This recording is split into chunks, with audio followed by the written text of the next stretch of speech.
RMC Rotten sans flamme. Le Casar enchaîné. Quel cocasse, Jean-Louis. Ah là, t'es galvanisé par le match. T'es pas stressé, toi? Non mais t'as pas entendu la sortie sur Patrick Sébastien, toi, surtout. Il a dit quoi? Qui ressemble à Manu Petit? En plein débat sur Dibou Martinez, il nous cite Patrick Sébastien qui cartonne avec ses tubes. Tu l'as vu, c'est du grand style. mon cul. Ah oui, d'accord. C'est vrai que quand il n'y a pas Pascal Métan, on se dit est-ce que ça va nous manquer? Bah non, il y a toujours du dialogue. Bien sûr, il y en a toujours un. Merci les gars. En tout cas, il y en a qui par se génération. bravo. Bonsoir à toutes et à tous. Nous sommes le mercredi 9 avril 2025 et en préambule de ce journal, je voudrais souhaiter un joyeux anniversaire à un ancien du PSG qui est resté très attaché au club et qui a fait vibrer le parc. Un milieu de terrain travailleur qui donnait tout. Blaise Matuidi, Jérôme, il est plus travailleur de quoi? Travailleur du sexe.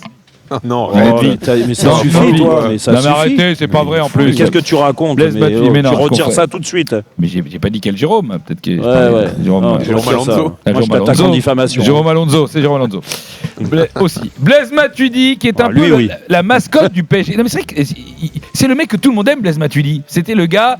D'ailleurs, son surnom, c'était Blaisou. Et c'est marrant parce que si on regardait bien, Blaisou, c'est l'anagramme parfait de Basilou. C'est fou comme le PSG ne peut pas s'empêcher de faire tout le temps comme Marseille. T'as pas regardé si on pouvait faire tout le temps comme Marseille, même en Ligue des Champions, ça serait bien. Même si ça paraît mal barré, moi j'y crois pas. Mais ce qu'on aimait chez lui, c'est qu'il était incroyable, Basilou. Blaisou. Basilou était incroyable aussi. Mais Basilou, il mettait des coups de tête, il visait Ricardo, il mettait un but dans la lucarne, c'était magnifique. Mais c'est que moi, Blaisou, c'était le mec qui avait une technique de l'à peu près. Le mec qui pouvait faire un centre millimétré, un retourné, une frappe en les lucarnes avec des Rubik's Cube au bout des pieds. C'est à la limite du Cirque du Soleil. Et ça, ces mecs-là, on est toujours attachés à eux. T'as pas remarqué? Le mec, c'est ça. Franchement, moi, Matuidi, quand il faisait un centre, que ça arrivait dans les pieds du mec, j'ai l'impression de voir Coluche qui jouait du violon avec des gants de boxe. C'était un miracle, quoi. C'était hyper beau. Matuidi, quand tu lui demandais, c'est quoi ton pied fort? Blaise, il disait, c'est celui de Verratti. Bah oui, parce que malheureusement, il en avait pas. Et ben, il donnait tout sur le terrain. Et c'est ça qui est beau, tu vois, Manu. Il donnait tout sur le terrain, un peu comme toi, comme Jérôme. Toi, tu donnais tout sur le terrain, Jérôme. Tu donnais tout. Oui. Tu donnais tout sauf les primes. Il ne faut pas déconner non plus. J'en parlais encore hier avec Alain Kézac et Michel Moulin. Il m'a dit, Jérôme, il donne tout. De quoi? Les primes de maintien. Mais encore, il y aura diffamation. Les primes de maintien. Ah oui, d'accord. Donc, je dis joyeux anniversaire. Tu vas arrêter. Tu vas t'excuser. Oui, sûrement. Oui. Donc joyeux anniversaire à Matuidi et à Katsumi au passage qui est né aussi. Katsumi. Oui. Ah, Katsumi. Et quel rapport? Très sympa. Avec le foot. Très sympa. Quel rapport avec le foot, Katsuni? Écoute Jean-Louis, tu sais, pour toute une génération de footeux qui passaient les adolescences à Clairefontaine, elle a sauvé des soirées. Des soirées moroses, oui. Grâce à Katsuni, il y en a qui s'en sont sortis, parce que je peux te dire que c'est pas évident. Jérôme, d'avoir 15 ans, 16 ans, 17 ans à Clairefontaine, être entre mecs. Katsuni, non, pas 15 Non, toi c'est Laure Sinclair, toi, c'est notre truc. Je l'ai rencontrée déjà, elle est très sympa. Oui, mais c'est pas ce que j'ai dit. J'ai pas dit qu'elle était pas sympa. J'ai dit qu'elle a sauvé des soirées, elle a causé des ampoules aux mains et elle a fait doubler le budget Sopalin de la Fédé entre 2001 et 2009. Et ça, c'est vrai. Ça, à mon avis, des ampoules, t'en as eu quelques-unes. Au demain. Non pas que j'étais ambidextre, mais bon, bref. Nous revenons au foot. C'était hier, évidemment, Arsenal-Real Madrid. Arsenal-Real Madrid, le match au sommet, ça a été une démonstration des Gunners. Mais ce qui a marqué les esprits, bien sûr, qu'est-ce qui a marqué les esprits? Les coups francs de Rice, magnifique. Les coups francs de Declan Rice.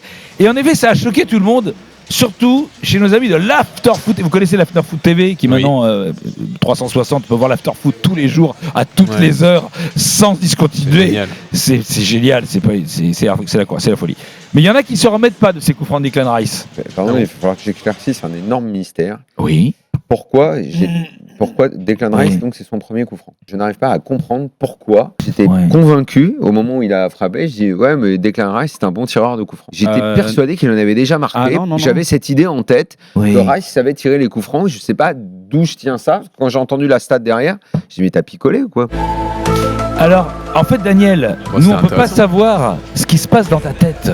Parce que, c'est-à-dire que le mec, il dit, mais comment c'est possible que moi, je pense ça? Mais mec, on sait pas, en fait.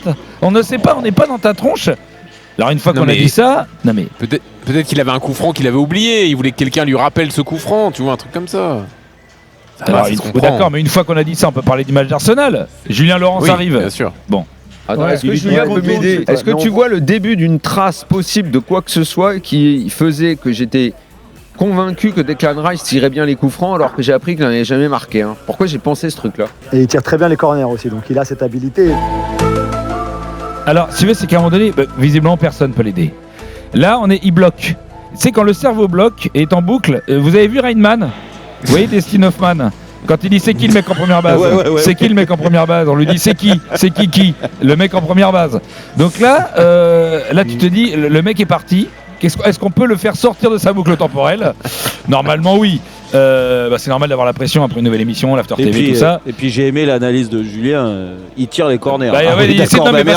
Parce que tu essaies de le rassurer. Tu tires les corners, donc tu tires les coups francs. Le problème, c'est que t'as un mec en face qui bloque. Donc tu essaies de lui dire un truc pour le rassurer, le gars. À ton avis, pourquoi je pense ça ? Parce qu'en fait, t'es un ouf, mais en fait, on va pas te le dire. Non, heureusement, 10 minutes plus tard, on passe à autre chose. Enfin. Oui, c'était réglé. On ne peut pas tirer un coup franc comme ça sans avoir tiré des coups francs avant. Je dis, pardon, j'insiste, elle est vraie la stat, comme quoi il n'avait jamais mis un coup franc. Non, c'est pas possible. Il en est jamais marqué. C'est pourquoi j'ai ça en tête. Et là, les gens autour de la table se disent, ça fait 30 minutes qu'on a fait. Et toutes les 10 minutes, il revient dessus. Donc, qu'est-ce qu'on fait ? Non, c'est pas 10 minutes après, ça. C'est 10 minutes après. Donc, à un moment donné... Alors tu te dis, là ça devient chaud. Là, c'est-à-dire que soit à un moment donné, on l'exfiltre de l'émission. On l'exfiltre de l'émission parce qu'il faut qu'on fasse une émission quand même, il faut qu'on parle d'autre chose. Soit, à un moment donné, on appelle quelqu'un. Alors, on va aller un peu plus loin dans l'émission. Et là, on se dit, normalement, c'est passé, c'est bon. On est sauvé. Il y a normalement William Saliba qui intervient. Saliba va répondre en zone mixte. On va souffler, on va parler d'autre chose. Et Declan Rice, quand on dit qu'il n'avait pas marqué, on parle d'Arsenal ou même avant ? De quoi avant ? Mais oui. Non, même avant, avec West Ham. Même avant. Donc oui, Saliba. Non, jamais dans sa carrière. Tu voulais parler de son match à Saliba. Ça c'est fou. On n'a jamais su ce qui s'était passé dans la tête de Daniel.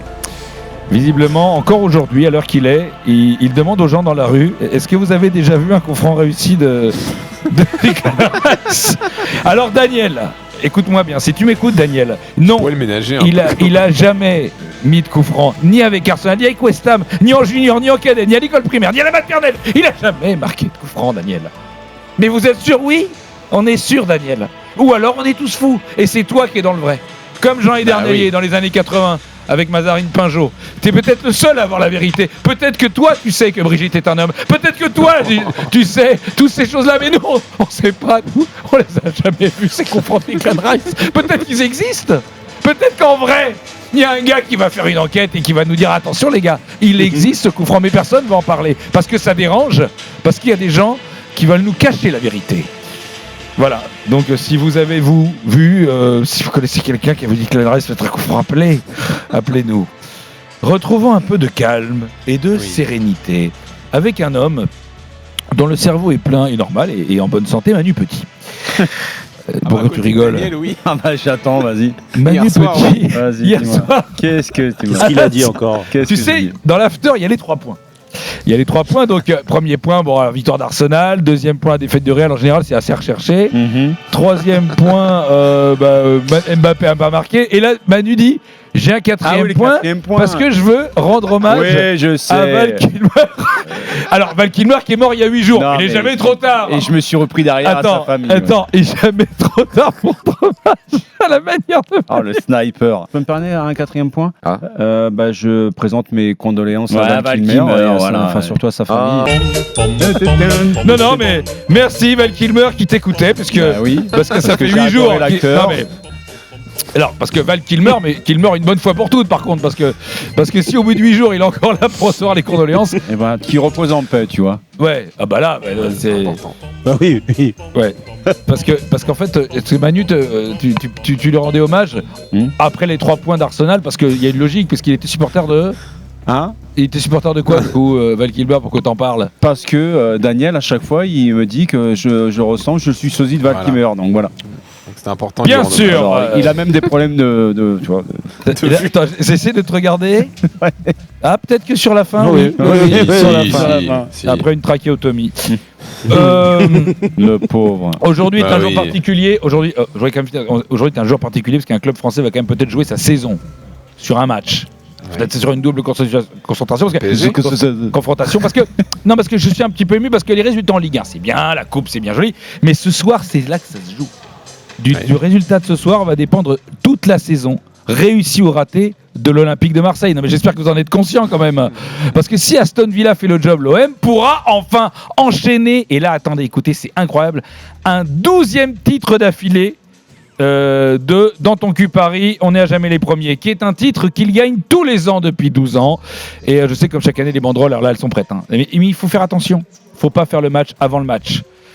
Je dis à nos amis marseillais, gardez de l'influx. Parce qu'il n'y a rien de pire. Alors je sais que les banderoles sont prêtes. Qatar, alors le cucu, comment ça va la seule étoile que vous avez, vous l'avez eu au ski. Barcola, toi et ta coupe de balai serpillière, va nettoyer les chiottes à Nasser.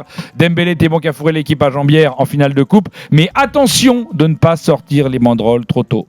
En tout cas, les supporters parisiens, ils attendent les joueurs de Villa avec impatience. Et ça, on était là quand ils ont commencé à se chauffer. Ouais les gars, Aston Villa, on va les bouffer, ok? On va leur marcher dessus. Ouais. On va leur marcher sur la gueule. Ouais. Villa. Oh non, les gars, pas ça, on va avoir un match perdu. Non, on va les siffler, ok? Puis on va les conspuer. Unai Emery, là, qui nous a fait vivre notre pire humiliation, il faut le charger. Oh, chiotte Emery. Oh, chiotte. Allez, Paris. Et Lucas Digne, qui était une pipe chez nous et qui chez eux se prend pour Jordi Alba. Oh, chiotte, Lucas Digne. Oh, chiotte. Allez, Paris. Et Rashford qui nous a fourré avec Man United en 2017 alors qu'on méritait de passer à cause d'un péno scandaleux. Oh chiotte Rashford, oh chiotte. Allez, Paris. Et Asensio qui avec nous mettait pas un pion et qui avec Villa les stades de Lewandowski. Oh chiotte Asensio, oh chiotte. Allez, Paris. Et Dibou Martinez là qui vient nous narguer avec sa casquette de champion du monde. Oh chiotte Martinez. Et attendez les gars là, Dibou Martinez, c'est pas lui qui a empêché la France d'être championne du monde? Si. C'est pas à cause de lui que Mbappé il a pas eu le ballon d'or du coup? Si. Et c'est pas lui après qui a pris une peluche qui a mis la tête d'Mbappé pour l'humilier et le frotter sur sa teub? Si. Dibou Aston Villa. Non mais les gars Dibou. Moi j'ai peur qu'il y ait beaucoup de supporters de Dibou Martinez ce soir au Parc des Princes. Oui, c'est possible. Oui. Merci Julien. À tout à l'heure. RMC